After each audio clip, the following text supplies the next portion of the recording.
Jill Stein, thanks for joining me on Upfront. What are you offering the American public that Donald Trump and Hillary Clinton aren't offering them? What sets you apart from them as a presidential candidate? I'm the only candidate in this race who is not taking money from lobbyists, from big corporate interests, and I do not have a super PAC. So I am the one candidate that actually has the liberty to stand up for what the American people desperately need and are demanding. And that includes an emergency jobs program to put America back to work, and a jobs program, in fact, that will also fix the emergency of climate change. I'm the only candidate talking about the crisis with our young people, a generation that's locked in debt, essentially without a future, and also calling for an end to police violence, a welcoming path to citizenship, and a foreign policy based on international law and human rights, not more of this catastrophic, failed regime change policies, these endless wars for oil and against terror, which are in fact only creating more terror. So I am the one candidate that can actually tell it like it is and provide the real solutions that the American people need. And a lot of people at home would have been nodding along to a lot of what you just said. But isn't the fundamental problem for you, of course, that you have zero chance of implementing any of that, of winning the presidency? I think you're currently polling at around 3 or 4%. So why are you running? What's the point? You know, you could talk to a young person and say, what is the point? You know, you have no future, you have no job, you are mired in debt. Why are you even bothering? You know, there are a whole lot of people out here that are sick and tired of a rigged economy and a rigged political system. And you know what? The amazing thing is if you actually put us all together, we have more than the votes that it takes to win this. Just the number of people trapped in student debt alone is more than a plurality of the vote in a three-way race. So the critical question is, can the American people get a right to actually know who they can vote for? Americans are supposed to have a right to vote. We also have a right to know who we can vote for. Of course. Very few people know about our campaign. I don't think anyone would dispute. We have been the most silenced and blacked out. I don't think anyone would dispute your right to run or your ability to give people a voice or a right for people to vote for you. But the reality is you're not going to be president come November. The next president is going to be either Hillary Clinton or Donald Trump. So what I want to ask you is, who would you rather see in the White House out of those two people? Donald Trump or Hillary Clinton? Well, you know, what the American people would rather see is neither of them, because they are rejecting those two candidates who are being shoved down their throats by the corporate media. Completely agree with you. And these but are the the two most candidates who are going to be president. You're not seriously saying to us that you are going to be the next president of the United States. It is going to be Hillary or Donald Trump. And I'm just wondering, again, who out of those two is the lesser of the two evils? Even if you don't like either of them, who's the lesser of the two evils? It's not a matter of not liking them. It's a matter of that in this election, we're not just deciding what kind of a future we will have, but whether we will have a future at all or not. I want you to listen to Noam Chomsky. Well, hold on. I want you to listen to Noam Chomsky, who I interviewed earlier this year, who's a supporter of yours. This is what he said when I asked him whether he'd vote in a swing state for Hillary Clinton as the lesser of two evils. I didn't like Obama, but I said exactly the same thing. There's a constant... Hillary has your vote if you were in a swing state. Well, let's put it that way. Yes. My vote would be against the Republican candidate. Do you agree, Jill Stein, with Noam Chomsky, that if you're in a swing state, a state like Pennsylvania where you are now, that could determine the next election result, you should vote for Hillary as a progressive in order to stop the lesser of two evils, the very right-wing, some would say far right-wing candidate, Donald Trump? Surely that's a no-brainer.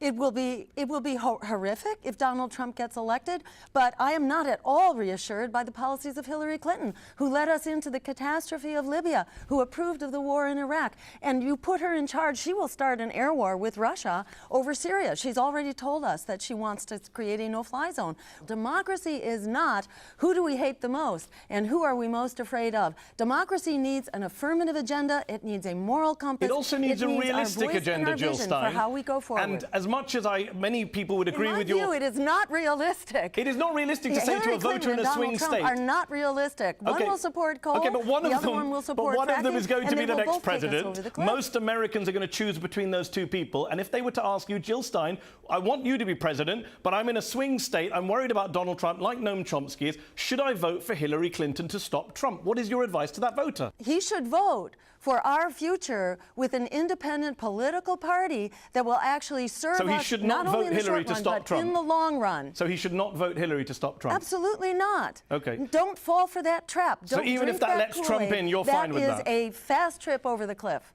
And even if that results in a Donald Trump presidency, you are fine with that?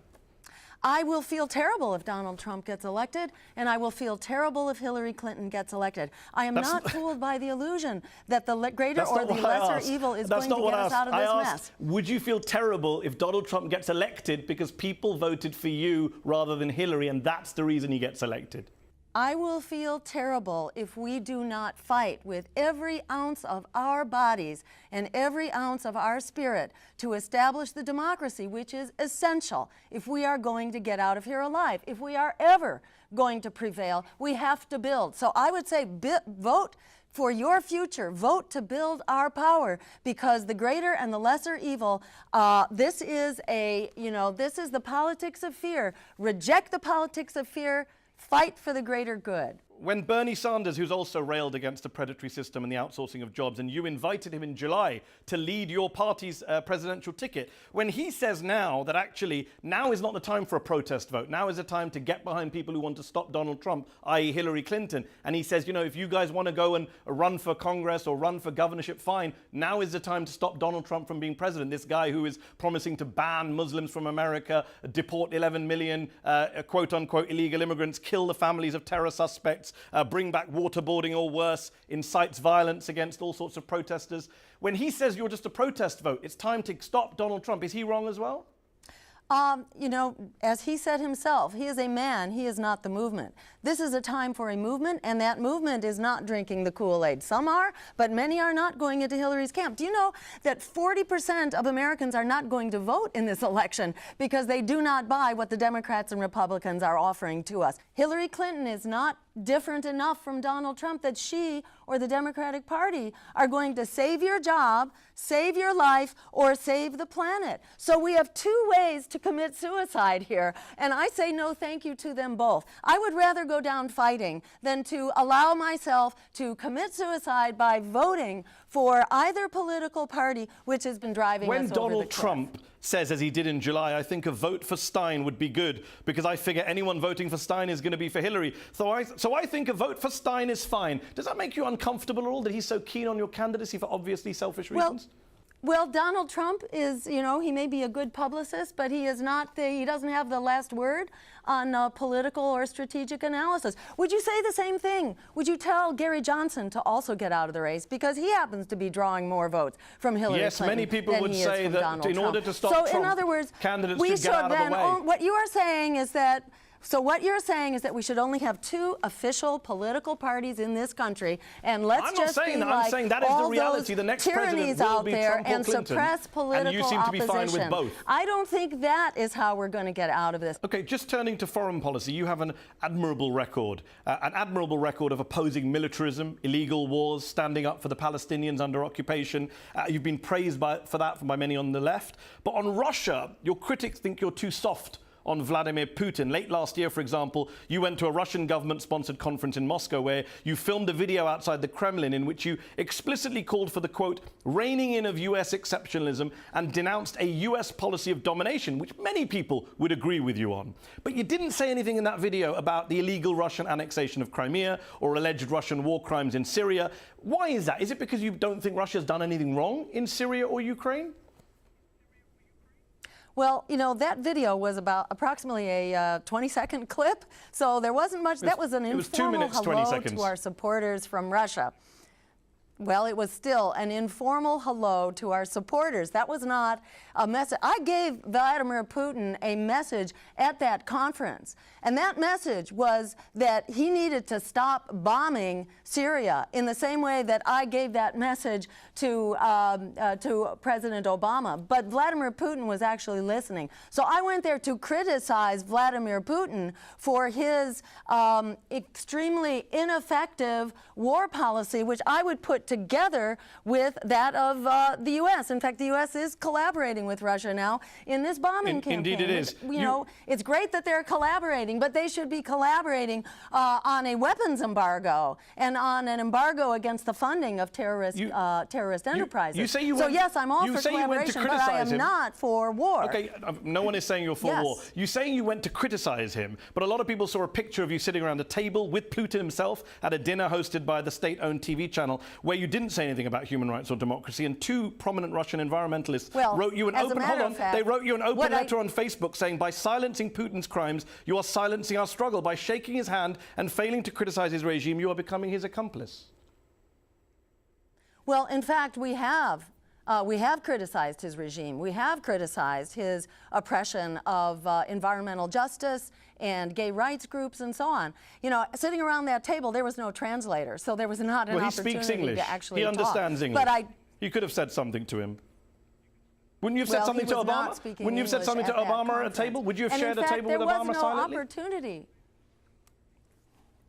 Well, put it this way, I would not have an opportunity to even sit at the table with Obama. I went there to a conference to send a message to Russia that they needed to get with the program and abandon the politics of weapons and bombing as an answer to this terrorism crisis, which is affecting them every bit as much as the U.S. And one last question. You ran for president for the Greens in 2012. You got less than 1% of the vote. You're running again this year. You're on course for 3, 4, 5% of the vote. Do you think you'll do this all again in 2020? Run again a third time for the Greens for president? Put it this way. I have no illusions that the Democratic or Republican parties are going to fix this. We are the ones we've been waiting for. We, the public interest, we who are not controlled by the corporate money, the lobbyists, and by the super PACs. It falls to us to build a political movement. There is a social movement right now around the world that is fighting against climate change, that is fighting for human rights and for workers' rights. We are not represented by the major political parties in the countries around the world. So in the United States, we are building an independent political force, and we're doing it from the ground up. Fortunately, the American people now are realizing this and have divorced the Democratic and Republican parties. The major block of voters now is outside of those parties. They can only survive as long as they suppress our voices. But we are not going away. We are getting louder and we are getting stronger. Jill Stein, thanks for joining me on UpFront. Great to be with you.